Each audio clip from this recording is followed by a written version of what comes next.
Muy buenos días a todos. Mi nombre es Jessica Carolina Ordóñez Mora, estudiante del programa de Administración de Empresas de la Universidad de Nariño, en la sede regional Túquerres. Hoy les presento el trabajo final de mi práctica empresarial correspondiente al periodo académico 2026A. El trabajo se titula Diseño e implementación de un plan de mejoramiento para el fortalecimiento de la planeación y el control de los tiempos en el proyecto de habilitación y mejoramiento de la Casa de Sanación del Resguardo Indígena de Túquerres. Este proyecto fue desarrollado bajo la asesoría del docente Luis Alberto Sarasti Rodríguez, a quien le agradezco profundamente su orientación y acompañamiento durante todo este proceso.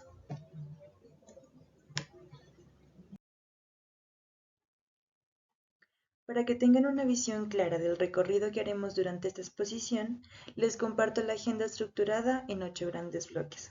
Comenzaremos con la presentación de la empresa donde realicé la práctica, la cual es el resguardo del Cabildo Indígena de Túquerres. Luego abordaré la descripción de la problemática que identifiqué durante mi permanencia allí para pasar después a los objetivos que guiaron el trabajo. A continuación, presentaré el diagnóstico realizado con los hallazgos más relevantes, el análisis DOFA, el diagrama de Ishikawa. Después, explicaré el impacto que tuvo esa problemática en 5 dimensiones distintas.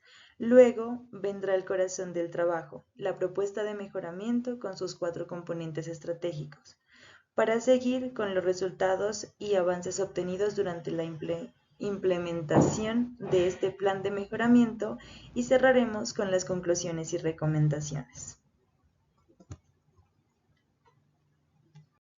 Permítanme contextualizar brevemente la entidad en la que desarrollé mi práctica empresarial. El Cabildo Indígena del Resguardo de Túquerres es una entidad pública de régimen especial identificada con el NID 900-054-260-5 y reconocida por el Instituto Colombiano de Bienestar Familiar. Cabe mencionar que su representante legal y actual gobernador es el señor Ernei Eduardo Moratello. Bueno, el resguardo se encuentra ubicado en el municipio de Túquerres, departamento de Nariño. Su comunidad cuenta con una población aproximada de 18.480 personas, distribuidas en las distintas parcialidades del territorio. En cuanto a su misión, el Cabildo trabaja para fortalecer la identidad cultural de su comunidad y mejorar las condiciones de vida de sus integrantes, con base en tradiciones, usos y costumbres ancestrales en armonía con el territorio. Y su visión apunta a construir una comunidad indígena en paz, fundamentada en esas tradiciones culturales que garantice el bienestar integral de todos sus habitantes y la preservación de su identidad como pueblo originario. Entre sus funciones incluye la gestión de proyectos de infraestructura, salud, educación y fortalecimiento cultural, así como la administración de los recursos del Sistema General de Participaciones.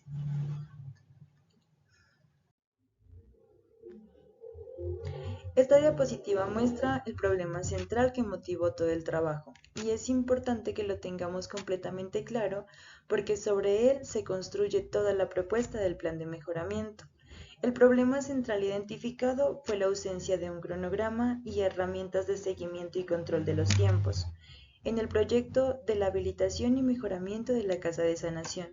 Esta ausencia generó desorganización, retrasos y dificultades en el cumplimiento de los objetivos propuestos. Bueno, voy a detenerme en 3 hallazgos concretos y verificables que respaldan este diagnóstico. El primero es el inicio tardío del proyecto, puesto que la fecha oficial de inicio era el 24 de febrero del 2026.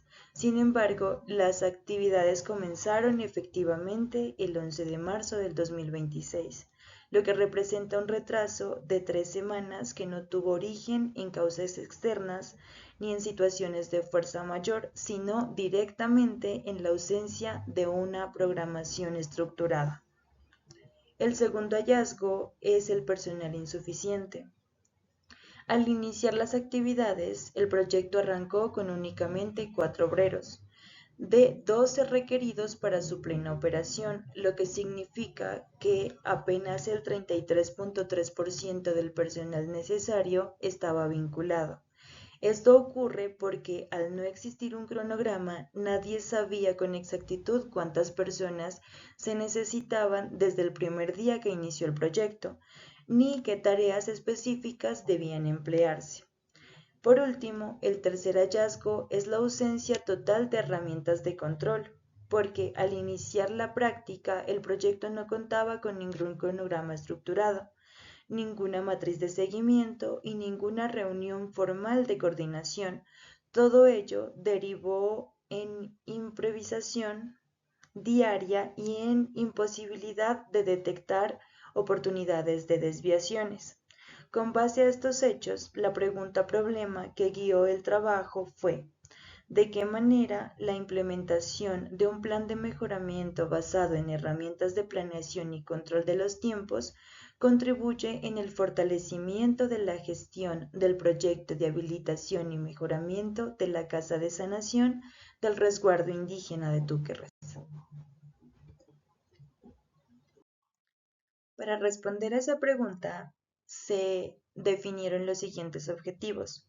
El objetivo general fue diseñar e implementar un plan de mejoramiento para el fortalecimiento de la planeación y el control de los tiempos en el proyecto de la Casa de Sanación, mediante la incorporación de herramientas administrativas que permitieran mejorar la organización, ejecución y seguimiento de las tareas.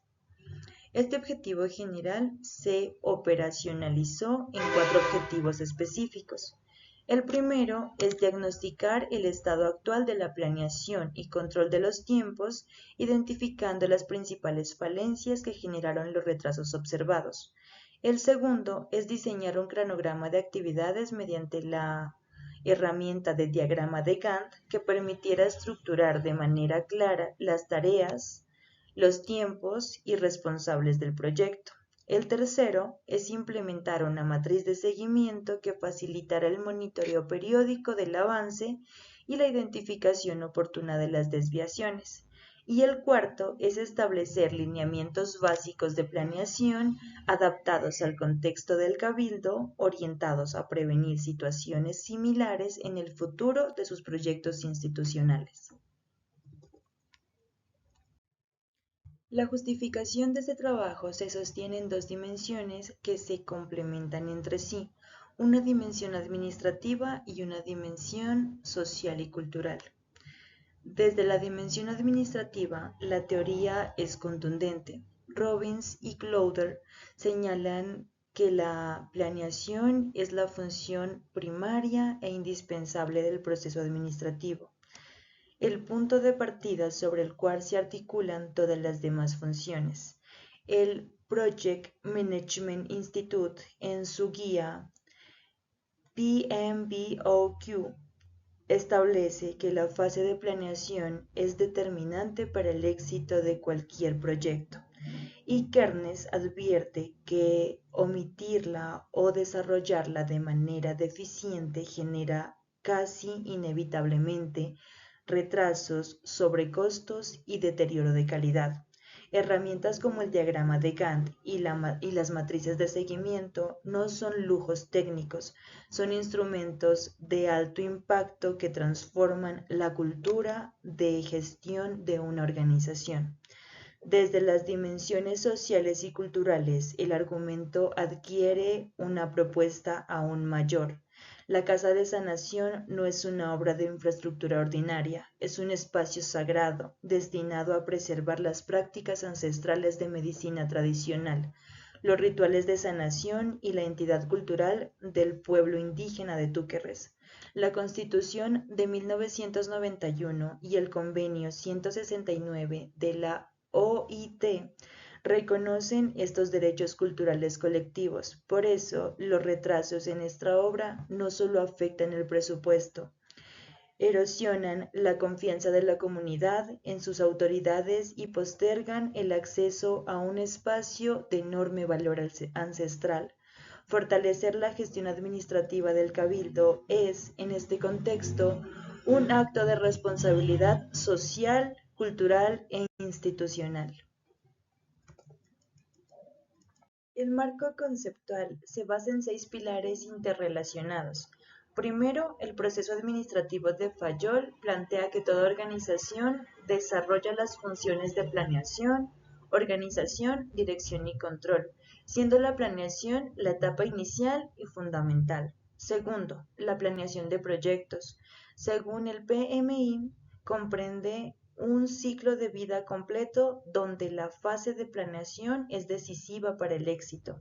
Tercero, el diagrama de Gantt permite visualizar de forma gráfica las actividades, tiempos, secuencias y avances de un proyecto. Cuarto, las matrices de seguimiento facilitan el control del cumplimiento de las actividades, los responsables y posibles desviaciones. Quinto, el control de los tiempos reúne los procesos necesarios para planificar, monitorear y regular las duraciones, asegurando así el cumplimiento del cronograma. Finalmente, el marco normativo, según la Constitución de 1991 y la Ley 21 de 1991, junto con la Ley 89 de 1890, reconoce la autonomía del Cabildo para gestionar sus proyectos, exigiendo al mismo tiempo transparencia, eficiencia en el beneficio de la comunidad. Mediante tres técnicas complementarias: observación directa realizada durante las primeras semanas de la práctica, revisión documental de los registros oficiales del proyecto y análisis sistemático de la información recopilada. Los resultados son elocuentes. Se identificaron 4 grandes hallazgos que se reflejan en esta diapositiva. Primero, 3 semanas de retraso en el inicio del proyecto, una demora verificable con fechas precisas y documentadas. Segundo, solo el 33% del personal requerido, es decir, 4 obreros de los 12 necesarios estaban vinculados al arranque de actividades. Tercero, las 2 fases del proyecto que tienen dependencia técnica entre sí comenzaron sin ningún cronograma estructurado. Cuarto, no existían herramientas de control, ni diagrama de Gantt, ni matrices de seguimiento, ni reuniones formales. La tabla de hallazgos muestra con claridad la relación de cada debilidad con su causa identificada y su impacto directo en el proyecto. La ausencia del cronograma causó el retraso inicial, la falta de programas de recursos humanos causó la baja cobertura de personal, la inexistencia de herramientas de seguimiento impidió detectar y corregir oportunamente las desviaciones, y la ausencia de reuniones generó una deficiente coordinación del equipo.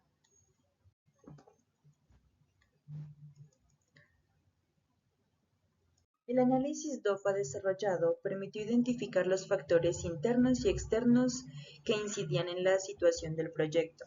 En cuanto a las fortalezas, el Cabildo contaba con un respaldo institucional sólido, un equipo de obra con experiencia técnica, disposición directiva para adoptar mejoras y documentación oficial existente, como el acta de inicio y las especificaciones técnicas.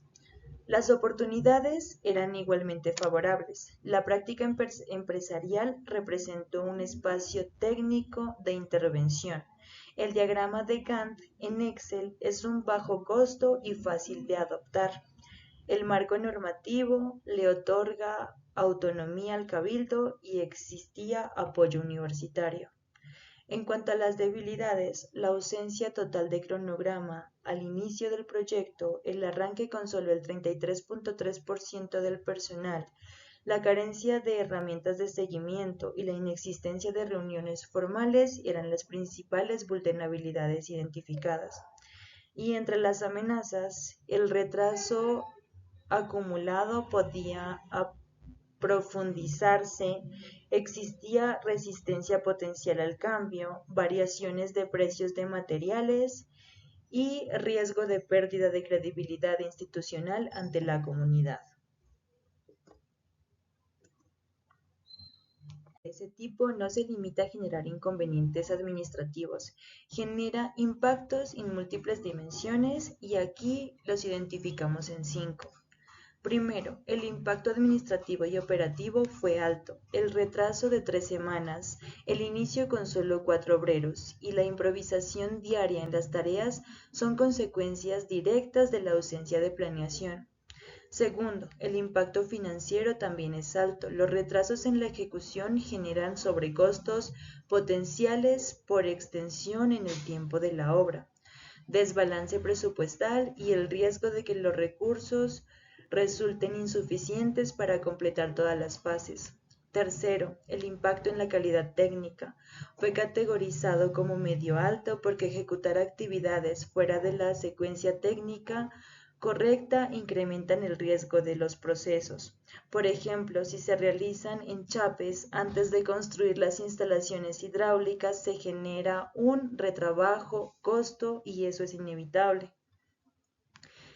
Cuarto, el impacto institucional fue alto. La demora de un proyecto de esta envergadura deteriora la credibilidad del cabildo ante la propia comunidad, afectando la confianza depositada en sus autoridades tradicionales.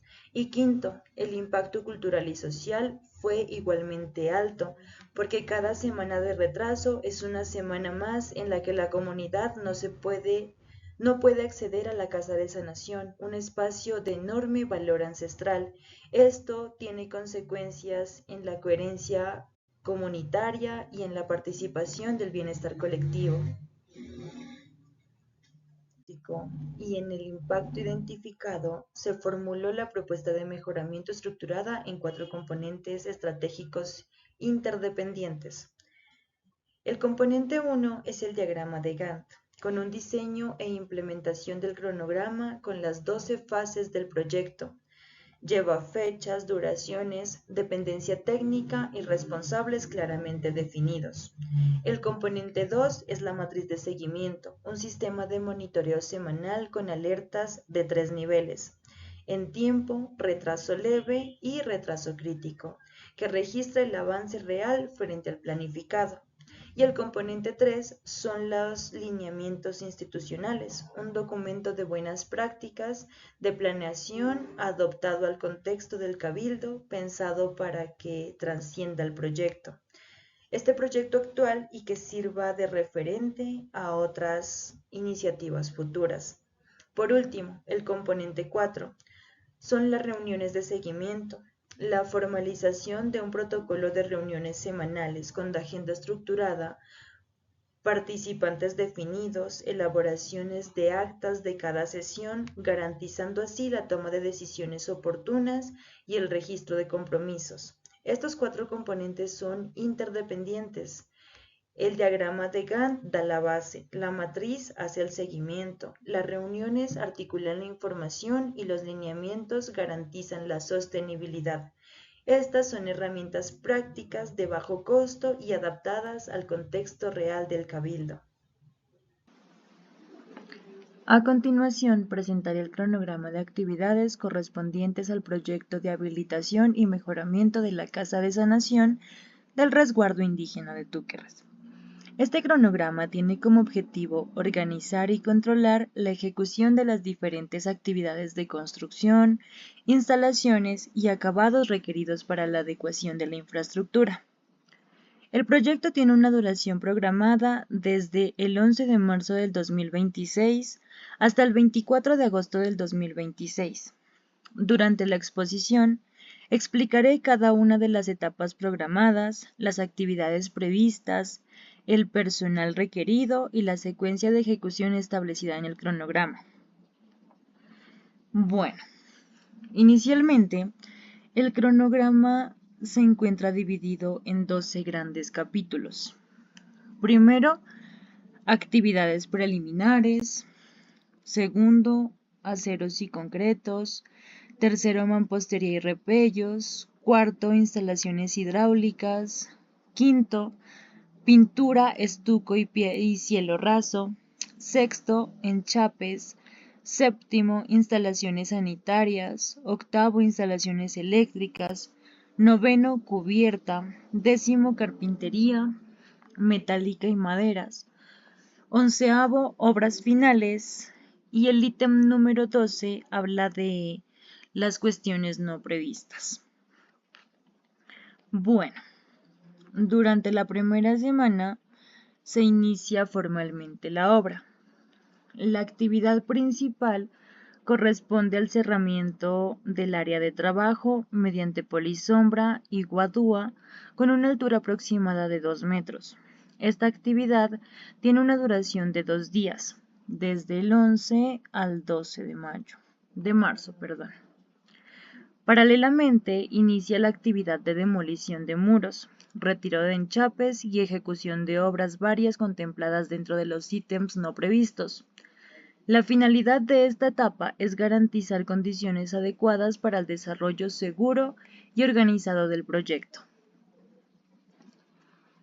En la semana 2, desde el 18 al 24 de marzo,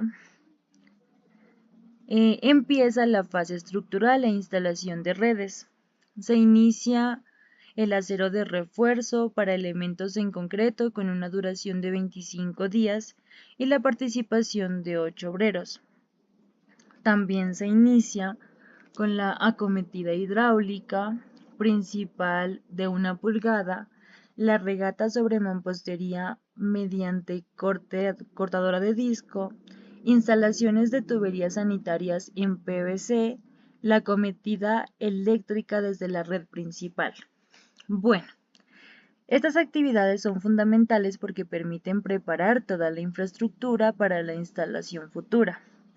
Según la nota del cronograma, durante esta semana se incrementa la mano de obra hasta aproximadamente 10 trabajadores. En la semana 5, desde el 25 al 31 de marzo, en esta semana se continúan las actividades estructurales y de instalación. Se inicia con la construcción de redes hidráulicas en PVC de 1 pulgada, concreto para escaleras, alistamiento para futuras actividades de mampostería, tablero electrónico de distribución, sistema de puesta a tierra. A partir de esta etapa, la obra entra en la fase de operación continua con una dotación aproximada de 12 obreros. Contando de la semana 4 a la semana 7, del 1 de abril hasta el 25 de abril, empiezan actividades de mampostería y repellos. Dentro de ellas está el alistado de piso mediante repello en proporción de 1 a 3, dando continuación de regatas sobre muros, la instalación hidráulica, las instalaciones eléctricas, la cubierta, la mampostería en ladrillo macizo y también la continuación de las redes sanitarias. Estas actividades presentan el avance de la infraestructura básica del proyecto. Dentro de la semana 8 a la 10, desde el 13 de abril hasta el 9 de mayo, en este empiezan a fortalecerse las actividades de acabados y redes internas, puesto que se ejecutan los puntos hidráulicos en PVC, los enchapes, las tomas eléctricas, los muros a 2 caras. Estas actividades preparan los espacios para recibir los acabados finales. Bueno, de las semanas 11 a la 14, hablando desde el 4 de mayo al 6 de junio,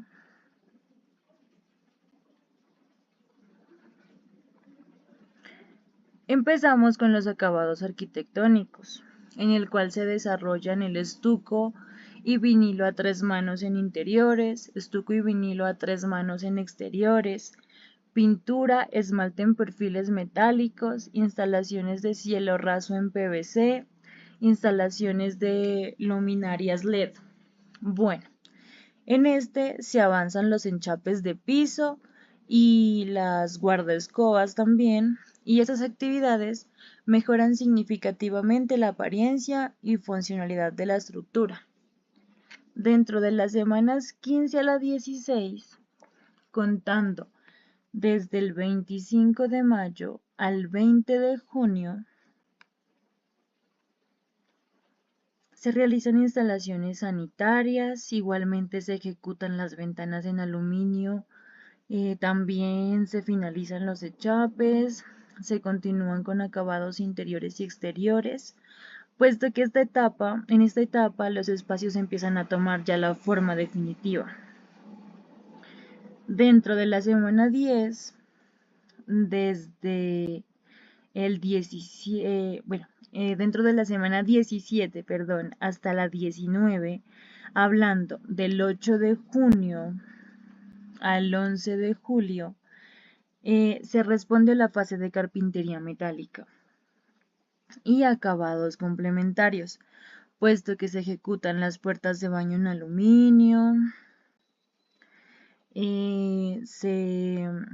también las puertas de oficina en aluminio, los pasamanos en acero inoxidable, los espejos para los baños, para así dar presentación a la edificación. Dentro de las semanas 20 a 22, hablando del 6 de julio al 10 de agosto, se desarrollan ya los últimos elementos constructivos. Entre ellos se encuentran la instalación de las puertas de madera maciza,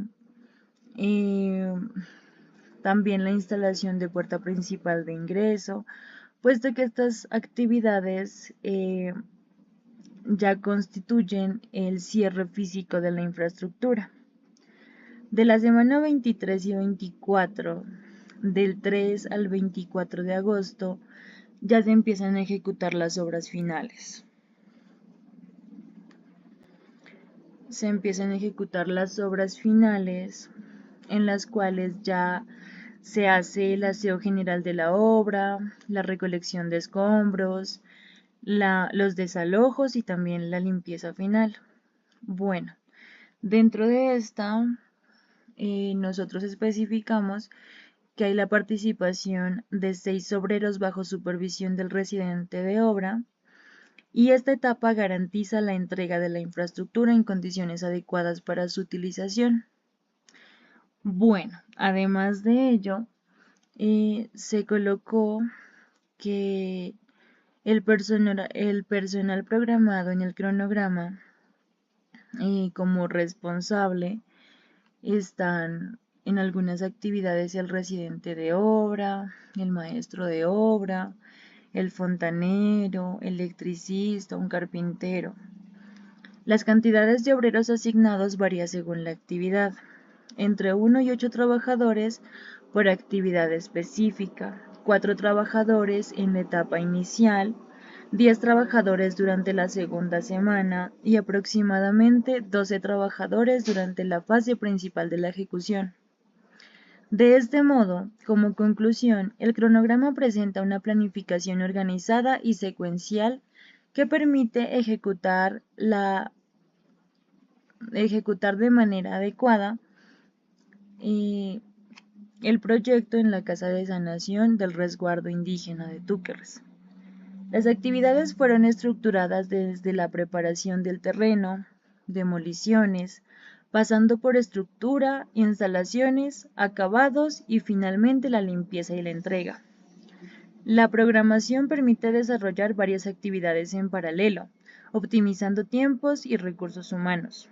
Finalmente, este proyecto contempla una duración total cercana a 5 meses y medio, culminando con una actividad de aseo y entrega final de la obra. La matriz de seguimiento complementa el diagrama de Gantt de manera esencial. Mientras que el diagrama de Gantt ofrece una visión gráfica y temporal del proyecto, la matriz proporciona información detallada, actualizada semana a semana sobre el estado real de cada actividad. La matriz que se presenta en pantalla muestra un ejemplo ilustrativo de su estructura. Para cada fase se registra la fecha de inicio planificada, la fecha de inicio real, el porcentaje de avance planificado, el porcentaje de avance real, el responsable y el estado de la actividad. El sistema de alertas tiene 3 niveles: en tiempo, cuando el avance real coincide con lo planificado o lo supera; retraso leve, cuando la desviación es de entre 1 y 5 días calendario; y el retraso crítico, cuando la desviación supera los 5 días y requiere medidas correctivas inmediatas para evitar que el problema se propague a las fases siguientes. Este instrumento se diligencia semanalmente durante las reuniones de seguimiento, con base a los reportes del director de obra. Su mayor virtud es que convierte el control en una función proactiva de toma de decisiones. No es una simple revisión retrospectiva.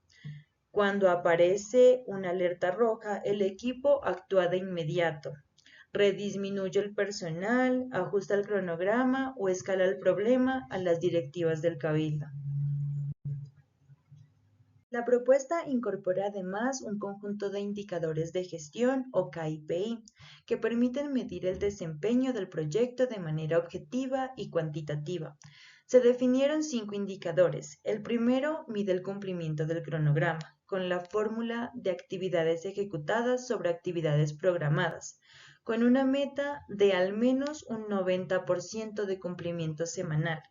El segundo mide el cumplimiento de las reuniones de seguimiento, con una meta del 100%. El tercero mide el retraso promedio por actividad, con una meta de no más de 2 días de desviación mensual. El cuarto mide el avance físico de la obra, semana a semana. Y el quinto mide la cobertura del personal, con una meta de lograr el 100% del personal requerido en cada fase. La ventaja de estos indicadores es que se calculan directamente a partir de la información que ya se registra en la matriz de seguimiento, de modo que no representa una carga administrativa adicional para los administrativos del cabildo. El plan de mejoramiento consolida en un solo documento las 12 acciones priorizadas del plan, organizadas en torno a 3 ejes de intervención. El eje 1, de planeación y programación, incluye el diagrama de Gantt para las 12 fases, el establecimiento de las líneas base para recuperar el retraso, el cronograma de personal para las fases y la elaboración de la matriz de roles y responsabilidades. Estas acciones deben complementarse en el primer mes. El eje 2, de seguimiento y control, incluye el diseño de implementación de la matriz de seguimiento, el establecimiento del sistema de alertas, la formalización de protocolos de reuniones y el formato estándar de las actas. La mayoría de estas acciones tienen un plazo de 1 a 2 meses. El eje 3, de institucionalización, incluye la documentación de la secuencia técnica de las 12 fases, la definición de los KPI, la elaboración de los lineamientos básicos de planeación y la capacitación del personal. Estas acciones tienen un plazo de 2 a 3 meses. Metodológico, el trabajo se desarrolló bajo un enfoque mixto, que combina elementos cualitativos y cuantitativos. Cualitativos para comprender en profundidad la naturaleza de la problemática y las dinámicas del proyecto. Cuantitativos para dimensionar objetivamente el alcance del problema mediante datos medibles, como lo son las 3 semanas de retraso, el 33.3% de la cobertura del personal y las 12 fases sin programación. El tipo de investigación fue descriptivo con alcance propositivo, descriptiva porque caracteriza la situación actual y propositiva porque formula una solución concreta. Las técnicas de recolección utilizadas fueron la observación directa participante durante las primeras semanas de la práctica, la revisión documental de los registros oficiales del proyecto y el análisis documental sistemático para identificar patrones y relaciones causales. El proceso metodológico se desarrolló en 4 etapas: acercamiento y diagnóstico en las primeras 8 semanas, análisis e interpretación en las semanas 5 a 8, formulación de la propuesta en la semana 9 a 14 y documentación y entrega en las semanas finales de la práctica. Muestra el antes y el después de la intervención y es quizá la más ilustrativa del impacto real del trabajo. Antes de la intervención, el panorama era el siguiente: 0 cronogramas estructurados, solo el 33% del personal, 0 reuniones formales de seguimiento, 3 semanas de retraso acumulado y 0 herramientas de control. Después de la intervención, a la semana 14 de la práctica, la situación es completamente diferente. El cronograma de las 12 fases fue elaborado, validado e implementado. La cobertura del personal mejoró a un rango del 75 al 85%. Se formalizaron entre 2 y 3 reuniones de seguimiento con acta documentada y el retraso acumulado se estabilizó y no ha seguido creciendo. Y tanto el diagrama de Gantt como la matriz de seguimiento están diseñados e implementados. Los resultados parciales de los KPI confirmaron este avance. La cobertura de personal pasó del 33.3% inicial a un rango de 75 a 85%, lo cual representa una mejora sustancial. Las reuniones de seguimiento pasaron de 0 a entre 2 y 3 sesiones formales. El retraso acumulado se mantuvo estable sin incrementarse, gracias a la corrección del cronograma y el avance físico de la obra. Refleja las fases preliminares y estructurales están en curso de manera organizada. La práctica empresarial se desarrolló durante 20 semanas, con una distribución metodológica que permitió avanzar de manera progresiva y articulada. Las primeras 4 semanas se dedicaron al reconocimiento institucional y a la recolección de la información. Las semanas 5 a la 8, el análisis y elaboración del diagnóstico.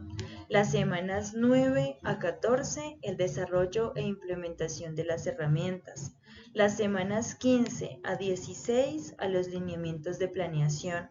La semana 17 fue clave. Se realizó la socialización formal ante el director de obra y las directivas del cabildo. Las semanas 18 a 20 se destinaron a la elaboración de los resultados, el cierre del proceso y la entrega formal del trabajo. Permitió aplicar de forma integrada las funciones de planeación, organización, dirección y control en un contexto real, demostrando la utilidad de la teoría administrativa.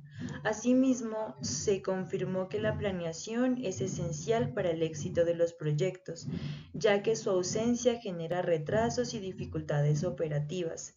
El diagrama de Gantt se destacó como una herramienta eficaz para organizar actividades, tiempos y responsabilidades, mientras que la matriz de seguimiento fortaleció el control como un mecanismo preventivo para la toma de decisiones.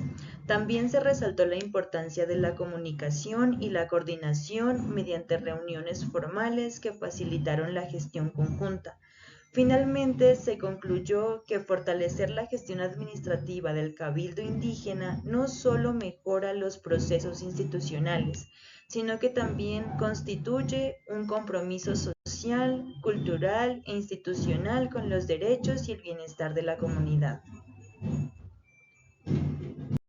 Para finalizar, se recomienda al Cabildo Indígena de Túquerres adoptar formalmente el documento de lineamientos como una herramienta de referencia para futuros proyectos, asegurar que toda iniciativa cuente desde su inicio con un cronograma, una matriz de roles y un protocolo de reuniones, fortalecer las competencias del personal mediante la capacitación continua en gestión de proyectos, mantener actualizados el diagrama de Gantt y la matriz de seguimiento para los proyectos y documentar las lecciones aprendidas con el fin de fortalecer la memoria institucional y optimizar la ejecución de futuros proyectos de infraestructura cultural.